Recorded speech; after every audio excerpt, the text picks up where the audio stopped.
Hello, Momsters! Ayan, samahan niyo kaming gumawa ng banana bread. So, ayan, from scratch. Ito ay pwedeng pangbenta. So, pag may order pangbenta, pero pag wala, merienda.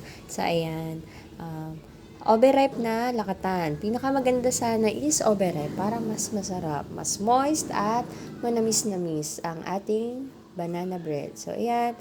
Pagsasamahin nyo lang yung banana lakatan and sugar hanggang mag-mix silang dalawa. Ayun. Tapos, kapag na-mix na, add na yung eggs. So, yan, bibigay ko yung recipe sa comment section. So, check nyo na lang kung gusto nyo gumawa.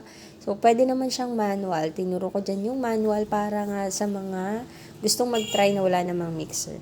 So, ayun. Add lang yung flour. Sa flour niyan, meron ng baking soda and baking powder. So, yan. Mix lang hanggang maging smooth yung mixture niya. So, yun, parang tutorial kineme, pero, yun, pang merienda lang talaga namin to kasi wala namang order. Ayan. So, ayan. Mix lang hanggang mag-smooth, tapos, add na yung ating oil, at syempre yung ating evaporated milk. Pwede rin siyang fresh milk, kung meron kayong mga fresh milk na tira-tira dyan, yung mga iniinom nyo, pwede din yon. Pero sa akin kasi mas malasa kapag evaporated milk ang gamit. So, yun lang. Mix lang hanggang magsama-sama silang lahat. At yun nga, yung smooth na yung mixture niya. Then, ayan. Salin nyo na sa inyong pan. Pwede din siya sa mga hulmahan ng puto. So, yun. Pwede siyang i-steam, pwede ring i-bake. Pero, syempre, bake siya. Sa akin, bake yung ginawa ko. Pero, dun nga, kasi yung iba wala namang oven.